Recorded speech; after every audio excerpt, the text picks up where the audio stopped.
Hi everybody, I'm Lokya. Let us now revise Essay 260, Communication with Those Charged with Governance.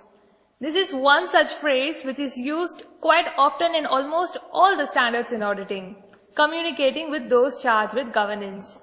So who are they? What is the difference between them and the management?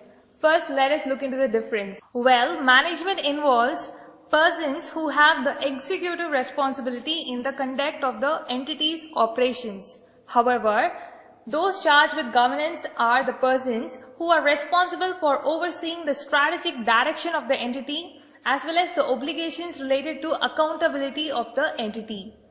So the auditor needs to first determine the persons involved in those charged with governance.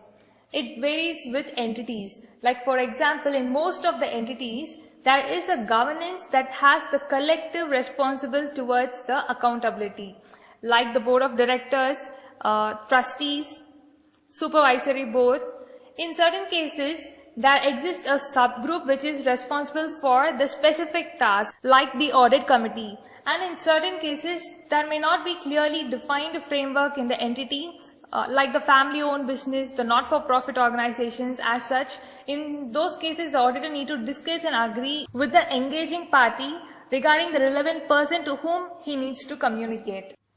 Having determined the appropriate persons, next comes what are the matters that needs to be communicated. The first and the foremost is the auditor's responsibility. The auditor needs to clearly state that his responsibility is to form and express an opinion on the financial statements that have been prepared by the management. However, this does not relieve the management or those charged with governance with regards to their own responsibilities. Secondly, the auditor needs to communicate an overview of the scope and timing of the audit. Next, the auditor needs to communicate the significant findings made during the audit. And finally, in case of a listed company, the auditor needs to communicate a statement that the engagement team has complied with all the ethical requirements, including independence, and all the related safeguards has been applied to eliminate identified threats to independence.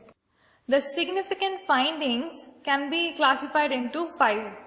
The first one is the significant qualitative aspects which the auditor views to be communicated to those charged with governance, like accounting policies, practices, estimates and disclosures.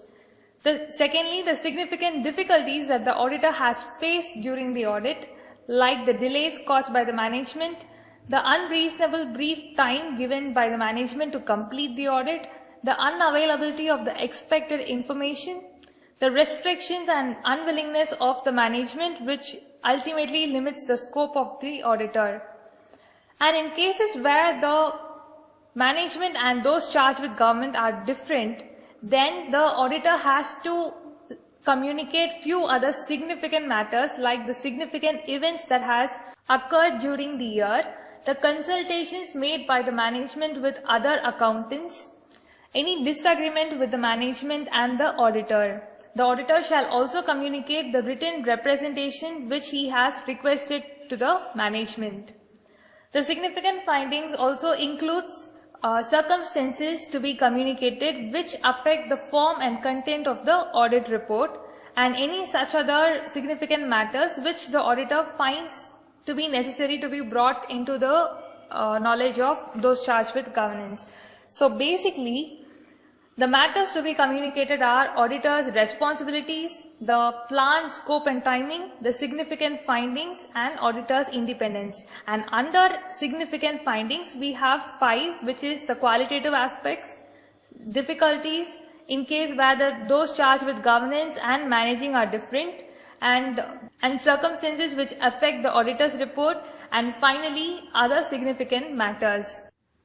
So how should be the communication process? It should be done on a timely basis in writing. Orally it cannot be held to be adequate. And the auditor shall evaluate whether the two-way communication is adequate, and in case if it is not, then he shall evaluate the effect on the auditor's report. And finally, the auditor shall in his audit documentation include both the oral as well as the written communication made with those charged with governance. So by this we come to the end of essay 260. I hope it was useful. Thank you for listening.